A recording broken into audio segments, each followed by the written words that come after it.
Apa kabar teman-teman Gadget Lovers? Tentunya masih pada semangat kan ya?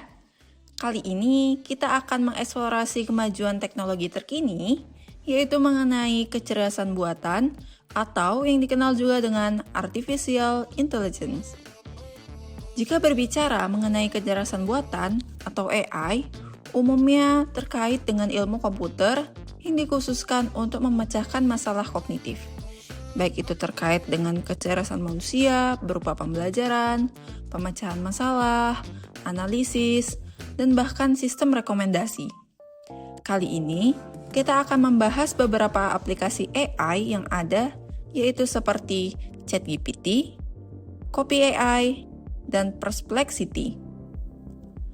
Pengaruh AI terhadap masyarakat tidak bisa disepelekan. AI secara tidak langsung membentuk cara kita hidup dan bekerja. Dalam dunia akademik, penggunaan AI biasanya dimanfaatkan untuk membantu mahasiswa dalam menyelesaikan tugas akademik. Kali ini, kita akan cari tahu seberapa jauh aplikasi AI tadi dapat mempengaruhi dan bermanfaat untuk mahasiswa. Yuk kita tanya langsung aja ke teman-teman mahasiswa. Let's go!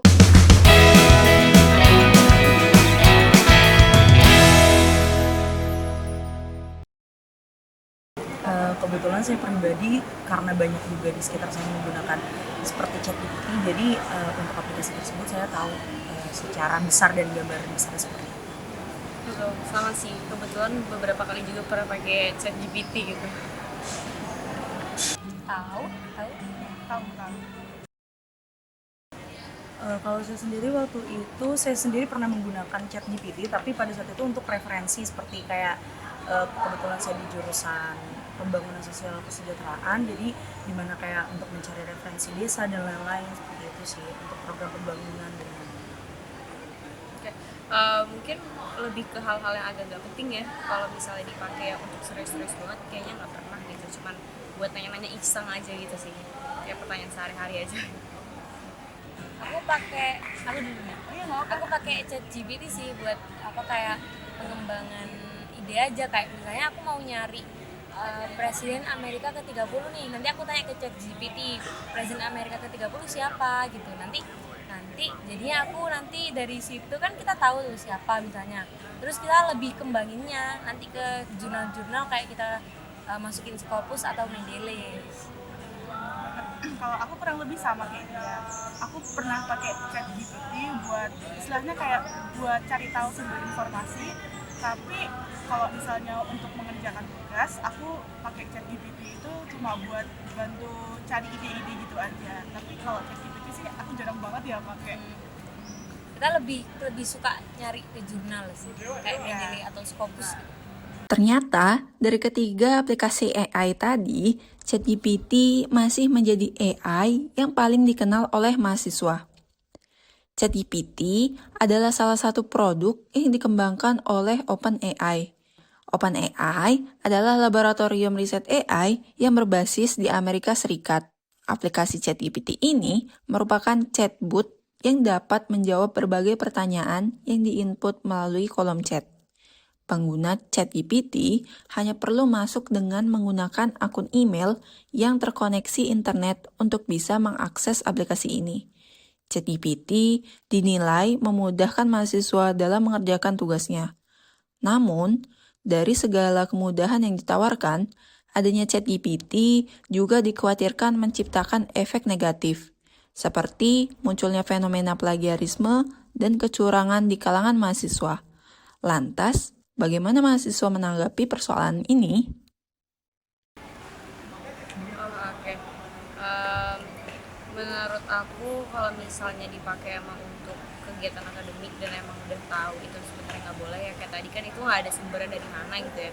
Emang menurut aku bisa jatuhnya jadi kayak kejahatan juga sih kayak gitu. Cuma ya tahu batasan aja ketika pakai ChatGPT itu sendiri gitu. So menurut aku juga kalau misalkan dia udah kayak plagiarisme dan juga udah kayak bener-bener menggunakan sampai kayak semuanya dipakai gitu ya maksudnya udah kejahatan juga sih, kriminalitas dalam akademik dan mengganggu pada etik dalam akademik juga gitu sih menurut aku. Nggak banget sih, nggak banget. Kayak apa ya, kan harusnya esai, atau kalau misalnya kita bikin esai atau jurnal gitu kan kayak pendapat kita sendiri dari ide-ide kita sendiri. Kalau misalnya dari ChatGPT itu kan kayak itu bukan karya asli kita gitu, itu asli karyanya ChatGPT kan. Tapi kalau sebenarnya aku mikir itu kembali ke diri sendiri nggak sih? Kayak itu kan perkembangan teknologi, kita harus kayak mengolahnya dengan dengan cara yang baik, jangan ngambil buruk-buruknya aja gitu. Sebenarnya balik lagi ke orangnya masing-masing ya. Kalau misalkan kita menggunakannya dengan baik seperti untuk mencari referensi dan lain-lain, mungkin masih bisa dipertimbangkan dan juga sangat membantu.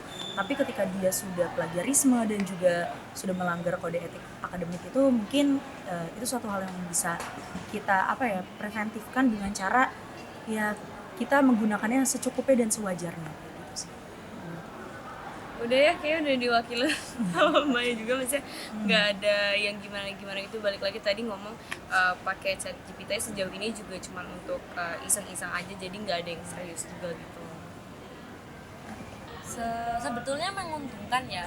Sebenarnya ChatGPT itu kan juga dilahirkan atau dibuat itu buat membantu kita. Berarti kan dengan positif ya, tapi malah orang-orang itu kayak pakainya itu dengan yang negatif-negatif, dengan kayak bikinin saya motlet atau bikinin saya apa gitu. Nanti kan jadinya ya di situ ada plagiarismenya di situ. Di situ nggak enaknya. Negatifnya di situ. Jadi intinya emang kita harus pinter-pinter pakainya ya. Kita kalau mau pakai teknologi, apalagi kayak ChatGPT atau AI gitu, harus dengan tujuan yang baik, nggak cuma buat sekedar ngerjain tugas langsung secara cepat, tapi buat bantu-bantu ide gitu nggak masalah. Cari-cari Pengembangan tahu juga. itu nggak apa-apa banget. Yang penting nggak dipakai buat kayak langsung copy paste gitulah ya. Wah, ternyata banyak juga ya manfaat dan pengaruh aplikasi AI, khususnya di kalangan mahasiswa. Selain AI dinilai bisa digunakan untuk membantu menyelesaikan tugas, namun juga dikhawatirkan berpotensi melahirkan plagiarisme. Untuk menghindari hal tersebut, maka penggunaan AI hanya dimanfaatkan untuk membantu mempermudah mencari bahan materi pembelajaran di awal saja. Hal ini untuk menghindari adanya plagiarisme di kalangan akademik. Nah, mungkin itu aja dulu ya Gadget Lovers. Sudah saatnya Mimin pamit undur diri. Nantikan terus informasi terkini dan terupdate pastinya di acara Gadget Out. Jangan lupa like, share, dan subscribe ya, supaya tidak ketinggalan info dari Mimin. Sampai berjumpa lagi di episode selanjutnya.